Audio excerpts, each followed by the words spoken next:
it's me, Rachel, and I'm out here today at Nature's Nursery. And today's species of the day is the striped skunk. Its Latin name is Mephitis mephitis, which may be easy to remember if you think it sounds like Memphis, like I do. Striped skunks are mostly black with white stripes that run down each side of their body and meet at the top of their head to make them look like they have a white wig on. Their tail is also a combination of black and white fur. They also have a small white stripe in the middle of their face. If you're going out camping, you'll need to know that there is also a spotted skunk out there with a more outrageous black and white pattern. It's like the fashionista of the mesopredator world, saying that big, bold patterns are in. Mesopredators, if you didn't know, are animals like raccoons, skunks, and foxes who are medium-sized predators of small prey, but also can be prey themselves to an ecosystem's main predators like wolves, eagles, and cougars. There is also a hog-nosed skunk, which looks like a striped skunk with a really big nose, and sometimes has only one stripe down its back. Skunks have the nickname polecat given to them supposedly by a French chicken farmer because in French, poulet means chicken, and these skunks were raiding the chicken coop for food. Plus, skunks aren't very big and can look a lot like a cat, and so they call them polecat. They look so much like cats that Warner Brothers makes fun of them with the Pepe Le Pew Penelope Cat love affair cartoons. Although weasels are also called polecats, skunks are usually considered to be a part of the weasel family, but new molecular evidence shows that they are different enough to be in their own family category. While weasels are part of the Mustelidae family and have stinky musk, skunks take that to the next level with their stinky scent spraying abilities. Probably you smelled this while driving down the road when you or someone else has hit a skunk. This is because they only spray their scent when mortally threatened. When they first get scared, they'll pose like a Halloween cat, and then to look bigger, they'll do a handstand and stick their tail up between their legs. Or they may jump up and stomp the ground with their two front paws as a warning to you. But they save the spray for a last resort, and they start to spray it when something actually attacks them. Like if your dog tries to bite it. Oh yeah, you might know the smell from that too. On the other hand, if you run into baby skunks and you're lured in with their cuteness, be aware they spray too, and usually more often than the adults because they need the practice. In fact, I've heard stories from Nature's Nursery that when they care for baby skunks, they would spray each other while playing. The spray comes from the scent glands, which are inside the body next to the anus and therefore comes out the rear end. And this can shoot up to a foot away. It not only makes you want to vomit, but it burns your eyes, your nose, and your mouth area.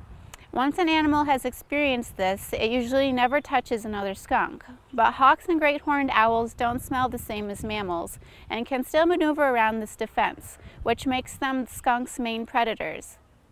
But don't be hating skunks because of their stink. Their role in nature is to eat a lot of insects and rodents, and that's important because insects and rodent populations can easily explode. But skunks are omnivores and can eat anything edible, and that has helped them have a healthy population. This is Sebastian, a rescued skunk who lives at Nature's Nursery here in Ohio. Skunks rarely make noise but can chirr like a squirrel, hiss like a cat, or scream in a high pitch, which scared me half to death when I picked him up for the first time. He usually only gets held when he needs to be moved to an area for exercise. So Sebastian's story is that about 2 summers ago, somebody brought him in. They had found him abandoned, so they called him to be an orphan. And he was he wasn't really very old yet. He still was blind and deaf in that stage of just being born. And what they did when they used to be able to take care of skunks here at Nature's Nursery is they would foster him out, and somebody would take care of him with the other baby skunks until they could be released. And they noticed that he was having vision problems and would end up bumping into things. So they decided to keep him instead of releasing him, and he's going to be living out his days here at Nature's Nursery where they take care of him. And in order for him to have some enrichment, they let him go outside and walk back into the house. And they'll also take him on education programs in order to educate people about skunks and a few of the other animals that they have here at Nature's Nursery. Skunks are nocturnal and usually out looking for food around dusk. They usually sleep during the day in burrows that they don't mind borrowing from someone who has already made one, but their long claws can dig their own if needed. During the winter, they'll be inactive and sleep a lot, but not go into a true hibernation. What they do is called torpor, and many other mammals also do this. Sometimes in the winter, I think I could do it as well. Torpor is dependent on the temperature, and so when it gets warmer and then colder, and then warmer and then colder, before getting warmer in the spring finally, skunks can end up being in and out of torpor for a few weeks. But winter is a hard thing to survive, and most skunks don't live through it. The average lifespan is 1 to 3 years, with skunks like Sebastian in captivity being able to live up to 10 years. Skunks usually mate in February and March. They don't get married or anything like that. Mom takes care of her babies by herself. Pregnancy and gestation lasts 60 to 75 days, with 5 to 6 young that are born blind and deaf.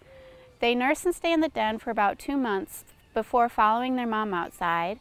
They usually den together that winter, and the young will disperse the following spring.